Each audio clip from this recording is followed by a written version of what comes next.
When I woke up, it was light. It was awfully quiet. Too quiet. I mean, our house just isn't naturally quiet. The radio's usually going full blast, and the TV is turned up loud, and people are wrestling and knocking over lamps and tripping over the coffee table and yelling at each other. Something was wrong, but I couldn't quite figure it out. Something had happened. I couldn't remember what. I blinked at Soda bewilderedly. He was sitting on the edge of the bed, watching me. Soda, my voice sounded weak and hoarse. Is somebody sick? Yeah, his voice was oddly gentle. Go back to sleep now. An idea was dawning on me. Am I sick? He stroked my hair. Yeah, you're sick. Now be quiet. I had one more question. I was still kind of mixed up. Is Derry sorry I'm sick? I had a funny feeling that Derry was sad because I was sick. Everything seemed vague and hazy. Soda gave me a funny look. He was quiet for a moment. Yeah, he's sorry you're sick. Now please shut up, will you, honey? Go back to sleep. I closed my eyes. I was awful tired. When I woke up next, it was daylight, and I was hot under all the blankets on me. I was thirsty and hungry, but my stomach was so uneasy I knew I wouldn't be able to hold anything down. Derry had pulled the armchair into the bedroom and was asleep in it. He should be at work, I thought. Why is he asleep in the armchair? Hey, Derry, I said softly, shaking his knee. Hey, Derry, wake up. He opened his eyes. Pony boy, you okay? Yeah, I said, I think so.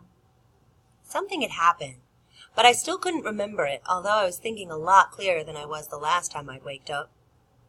He sighed in relief and pushed my hair back. Gosh, kid, you had us scared to death. What was the matter with me? He shook his head. I told you were in no condition for a rumble. Exhaustion, shock, minor concussion, and Two-Bit came blubbering over here with some tale about how you were running a fever before the rumble, and how it was all his fault you were sick. He was pretty torn up that night, Derry said. He was quiet for a minute. We all were. And then I remembered. Dallas and Johnny were dead. Don't think of them, I thought. Don't remember how Johnny was your buddy. Don't remember that he didn't want to die. Don't think of Dally breaking up in the hospital, crumpling under the streetlight. Try to think that Johnny is better off now. Try to remember that Dally would have ended up like that sooner or later. Best of all, don't think. Blank your mind. Don't remember. Don't remember. Where'd I get a concussion, I said. My head itched, but I couldn't scratch it for the bandage. How long have I been asleep? You got a concussion from getting kicked in the head. Soda saw it. He landed all over that Soch. I've never seen him so mad. I think he could have whipped anyone in the state he was in. Today's Tuesday, and you've been asleep and delirious since Saturday night. Don't you remember? No, I said slowly. Derry, I'm not ever going to be able to make up the school I've missed, and I've still got to go to court and talk to the police about Bob's getting killed. And now, with Dally... I took a deep breath. Derry, do you think they'll split us up? Put me in a home or something? He was silent. I don't know, baby. I just don't know. I stared at the ceiling. What would it be like, I wondered, staring at a different ceiling? What would it be like in a different bed, in a different room? There was a hard, painful lump in my throat that I couldn't swallow. Don't you even remember being in the hospital? Derry asked. He was trying to change the subject. I shook my head. I don't remember. You kept asking for me and Soda. Sometimes for Mom and Dad, too. Mostly for Soda. Something in his tone of voice made me look at him. Mostly for Soda. Did I ask for Derry at all, or was he just saying that? Derry. I didn't know quite what I wanted to say, but I had a sick feeling that maybe I hadn't called for him while I was delirious. Maybe I had only wanted Soda Pop to be with me. What all had I said while I was sick? I couldn't remember. I didn't want to remember. Johnny left you his copy of Gone with the Wind. Told the nurse he wanted you to have it. I looked at the paperback lying on the table. I didn't want to finish it. I'd never get past the part where the Southern gentlemen go riding into sure death because they're gallant. Southern gentleman with big black eyes and blue jeans and T-shirts. Southern gentleman crumpling under streetlights. Don't remember. Don't try to decide which one died gallant. Don't remember. Where's Soda? I asked, and then I could have kicked myself. Why can't you talk to Derry, you idiot? I said to myself. Why do you feel uncomfortable talking to Derry? Asleep, I hope. I thought he was going to go to sleep shaving this morning and cut his throat. I had to push him to bed, but he was out like a light in a second. Derry's hopes that Soda was asleep were immediately ruined, because he came running in, clad only in a pair of blue jeans. "Hey, Pony Boy!" he yelped and leaped for me, but Derry caught him. "No rough stuff, little buddy."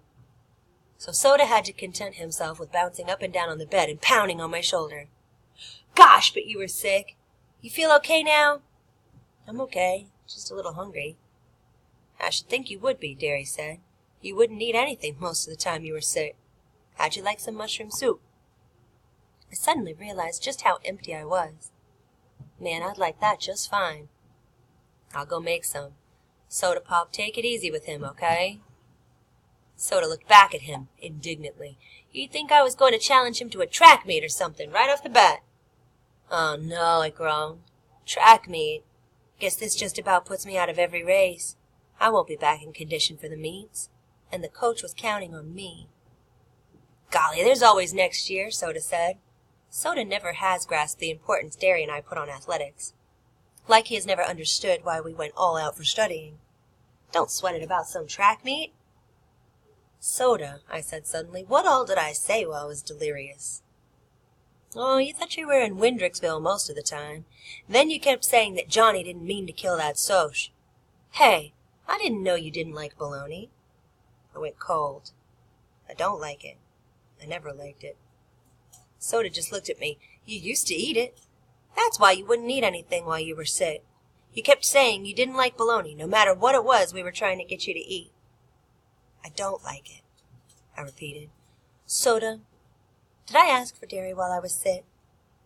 "Yeah, sure," he said, looking at me strangely. "He asked for him and me both. Sometimes Mom and Dad. And for Johnny." "Oh, I thought maybe I didn't ask for Derry.